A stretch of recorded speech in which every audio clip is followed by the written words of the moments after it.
the season is picking up because usually on Mondays I don't hear from nobody. And since I don't teach, I'm usually not talking to nobody unless it's like my family. So for it to get multiple calls and messages during this, this is how I know the season is picking up. And even with that, I'm still looking for my next because um, gigging is great. Like doing live shows and stuff, all of that is wonderful. It takes so much energy though and time. Um, and I would love to be able to do more studio work, which is why I started the Car Collective. Yeah, everything that I do in the studio usually ends up live on stage. But the missing part to it is a lot of times what's done in the studio never makes it to the public, and that's been my frustration. So, okay, welcome back. I'm Keshena. Thank you again. If you stop in, please go look at the other videos because then I won't have to keep repeating myself about who I am. You're going to learn who I am. Today, we are talking about the unspoken heroes of the music industry, all of the people and the things that go into having great events. And in an effort to mm, find the people, find my people, right? And me, and they find me. I'm just gonna tell a couple stories. So that's my band, Sugar Blue. Don't know how that is looking up there, Sugar Blue. If you've been on this page, you've seen Sugar Blue videos. I started Sugar Blue, I think it was like 2018. Hi. Hi, where are you from? And Sugar Blue is like my music baby. I've always loved um, singing and performing on stage with people. Hello. Hello, Mr. Fortnite. I don't know, that might be a girl.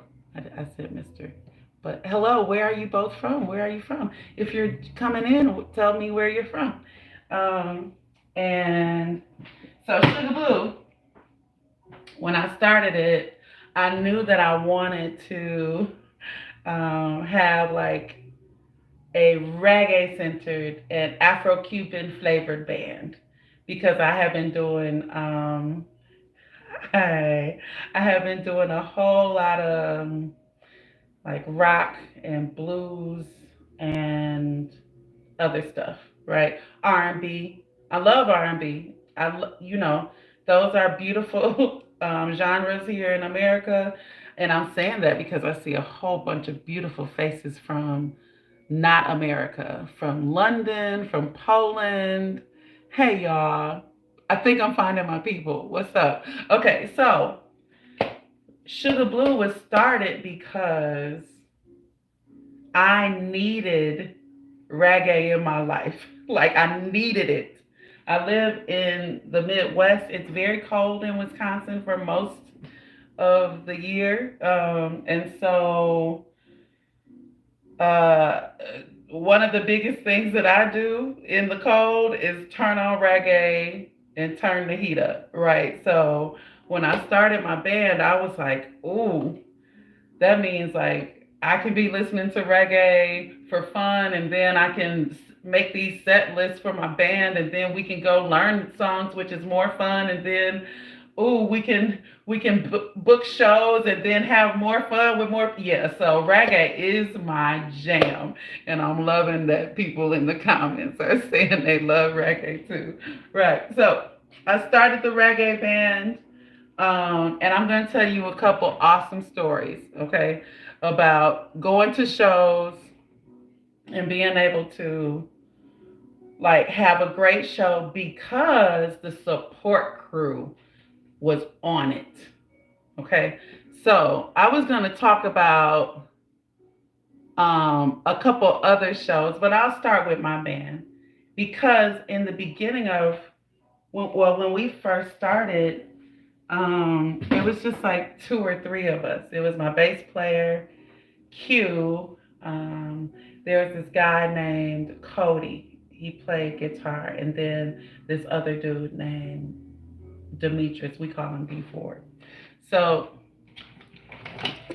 Cody Q and I were in another band, and we were practicing a lot, but we weren't getting a lot of shows, and I was frustrated. So I was like, I'm not a basement singer. Me and my attitude. I love singing and practicing, but I can't afford to sing and practice in the basement all the time. Like, I mean, I can't afford to just sing and practice in the basement. Like, the show is when it pays off, right? So, um, so I started Sugar Blue because we had worked on all these songs, but we weren't getting shows in the other band, right? So I was singing, I was doing like lounge singing. It was just like a tiny little space. Maybe 50 people could fit in that space. But I would call Q and Cody to come in and play these reggae songs with me. And then slowly we started adding people. So it went from like three people to over the weekend we had nine people in the band because I am so blessed to have found singers like background singers. And so I'm telling you all of this because as a solo musician, it is really easy to just think of yourself, right? Some people, and I do enjoy solo work because it has its payoffs.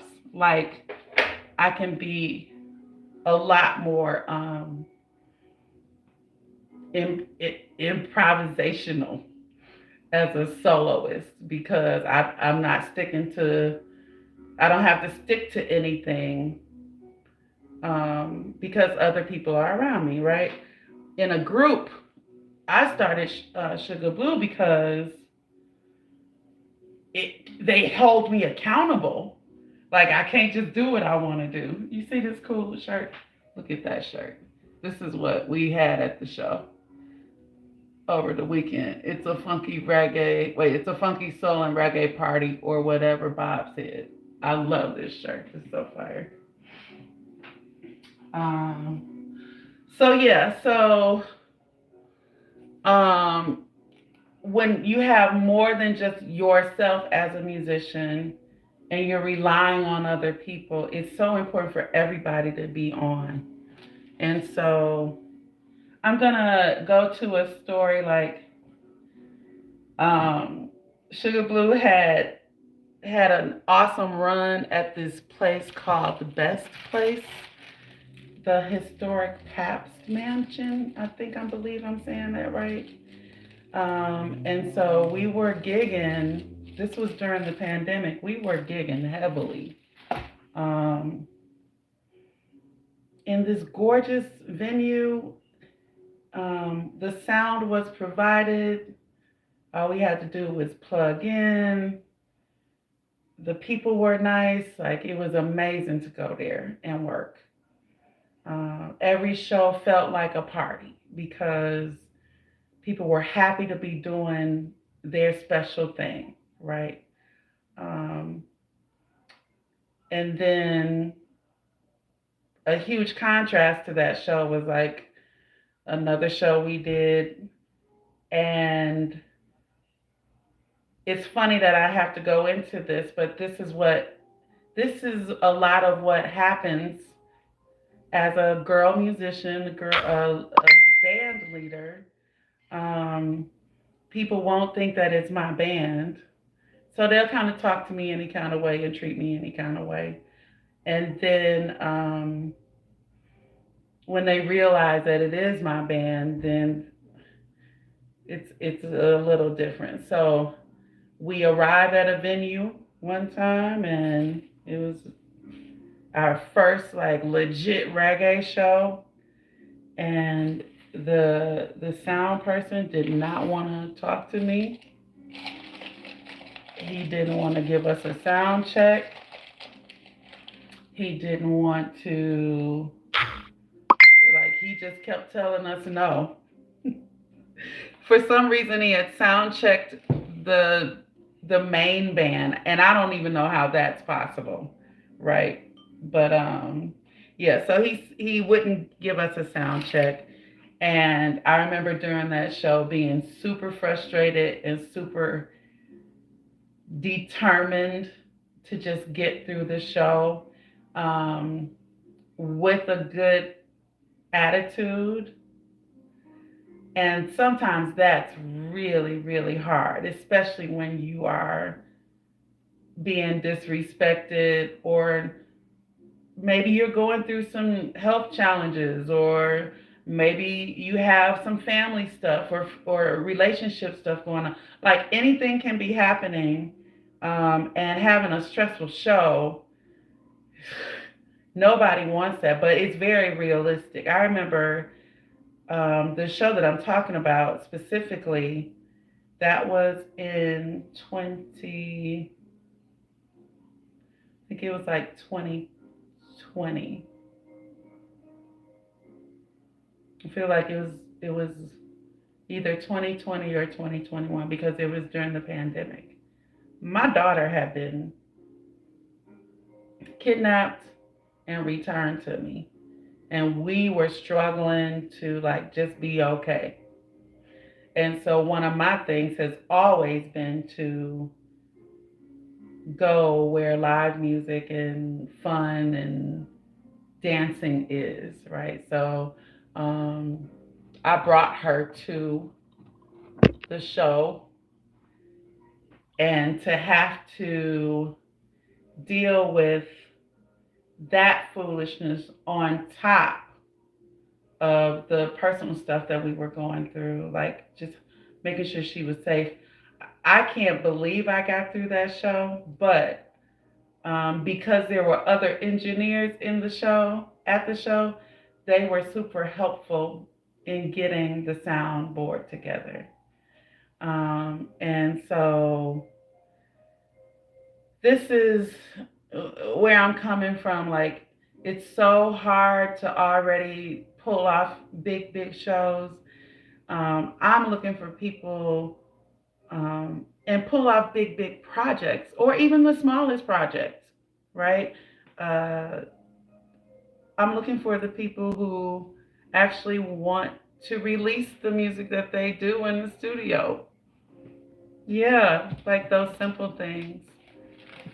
Hi, Davison in Brazil. I don't know if I said your name right. I like the way it's spelled though. Y'all gotta forgive me if I'm butchering your names. Okay. But okay, so yeah. Again, I'm just really trying to connect with people who are into creating positive, uplifting music. Um, Preferably in the reggae and Afrobeat genres, but I have been, like I said, I've sang just about everything and played just about every style of music, which brings me to my work with this guy named Godzilla. So he is no, his name is Chris Taylor. He's an amazing producer uh, here in Milwaukee. He goes by Godzilla, and he set the standard really high for me back in the early 2000s, because he would call me to do vocals for his raps and like the hip hop music that he was making. He would tell me, okay, I want you to do da da da. He said, I want you to do this. They would call me for harmonies, really, because I like stacking harmonies, like Prince style, like just too many, um, and quartet style, right? So Godzilla called me. He was like, I want you to do background harmonies to this. And then he always says, okay, go back and do this one and go back and do that. He would always lead me, tell me what he wanted, and we would not be there all day. Two 2 hours, maybe 3 hours, we pushing it, right? Um, those are the flyest memories I have of studio work. Him and like this other guy named Jim Rice.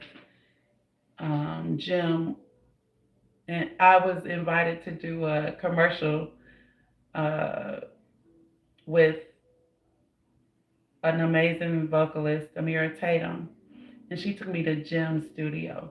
And so I remember just going in and being like, "Oh my gosh, it's so professional," and singing harmonies. And it didn't take all day. And we got the files.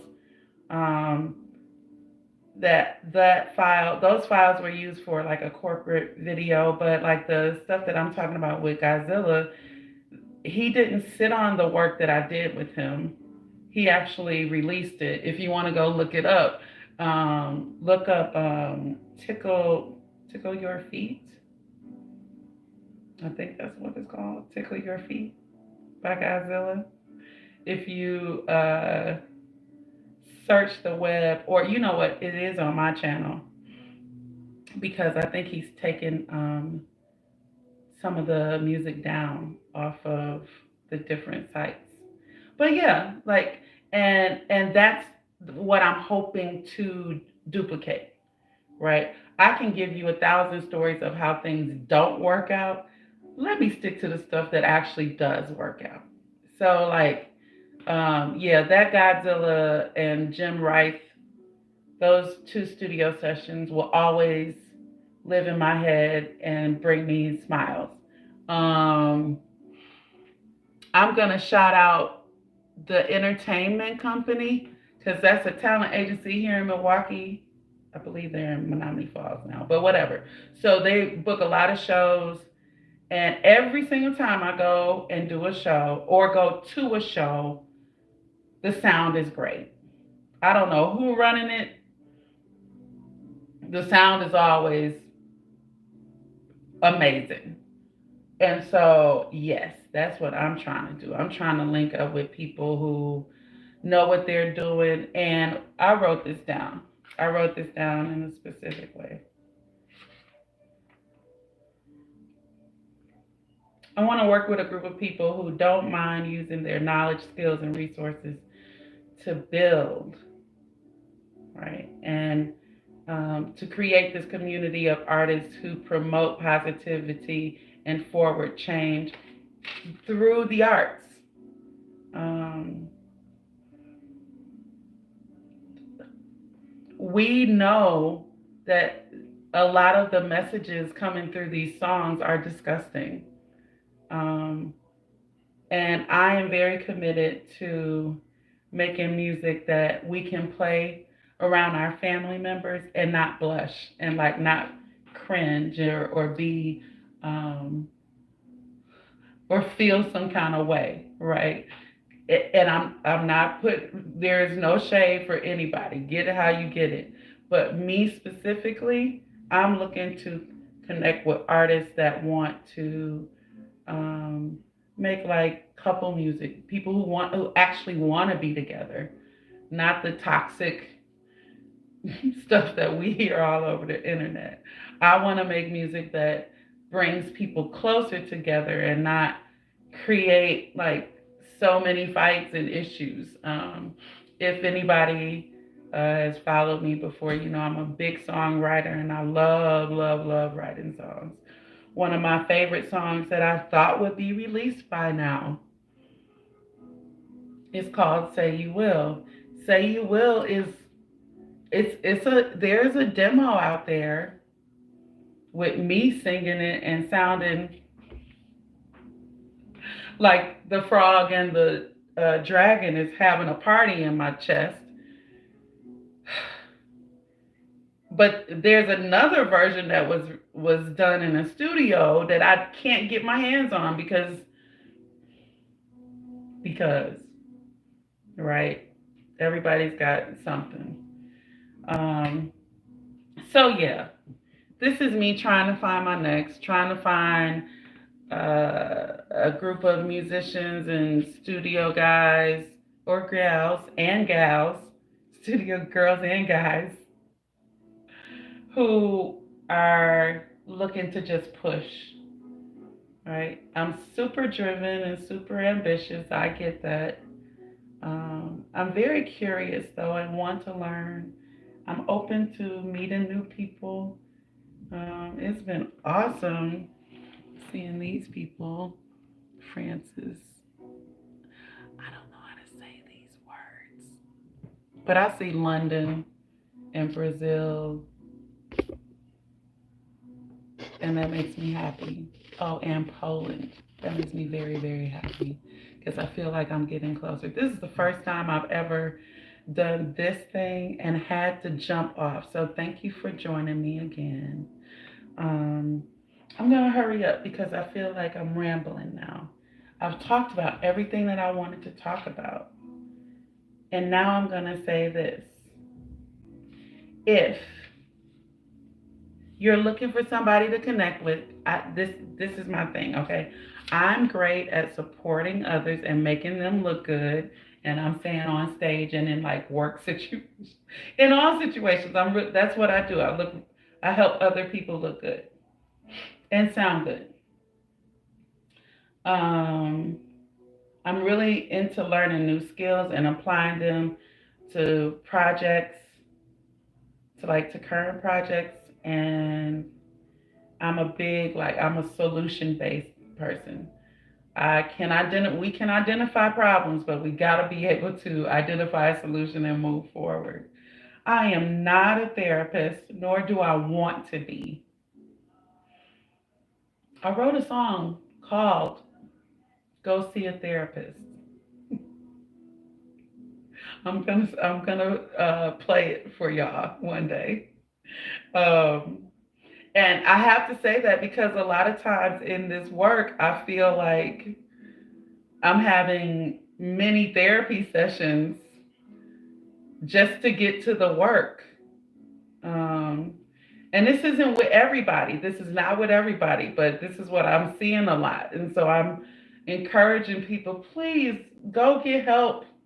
Go talk to somebody that can actually help you move forward past your traumas and challenges because there's so much amazing life on the other side of it, right?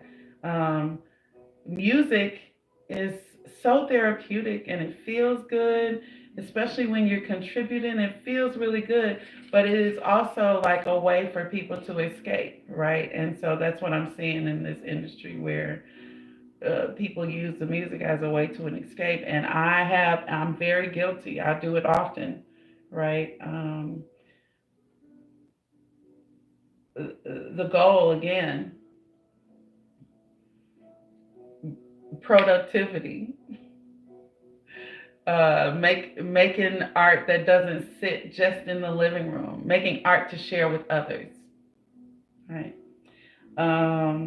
I really do enjoy empowering people and lifting people up. So, um, and some people don't like that.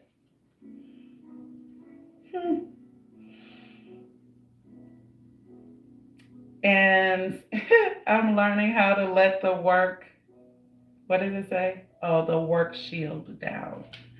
Um, while I'm looking for my next, I am totally open to experiencing things that may not necessarily be music related. So, um, One of the things that I found out that I really enjoy is just like meeting new people from different countries.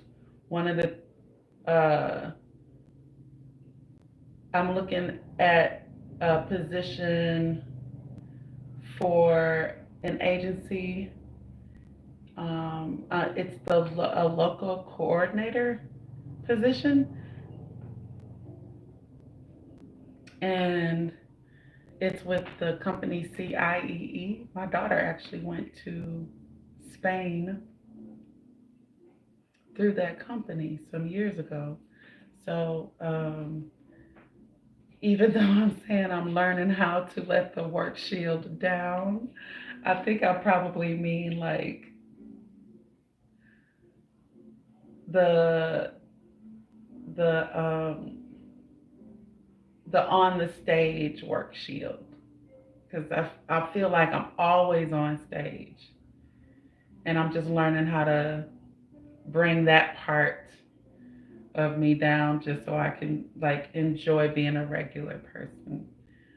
So the work that I pick up outside of performing on stage is just as important to me as playing keyboard. Um, Playing keyboard, that's fun and all that stuff, but like actually interacting with people and helping people solve problems um, is pretty awesome. And I always find myself like in situations where somebody with a real thick accent is asking me a question, and I'm foolish enough to try and figure it out and help them. Um, that's probably why I love Uber rides, because uh, it's very rare that I get somebody that's driving that doesn't have an accent, and I think that's cool. All right, guys. I love you so much. I don't know you, but I love you. Um, you like this glass? Island Vibes. I'm just putting stuff up from the show that we did. This was all at our merch table. The Island Vibes, the reggae hat. These are fire. I'm going to put in the caption where you can get some Sugar Blue merch since somebody asked me about it. And I think that's it. I think that's it. Okay, here we go. Have a great day. Don't do nothing I wouldn't do because I do a lot, so be careful. If no one's told you today, I love you. All right. See you later. Bye.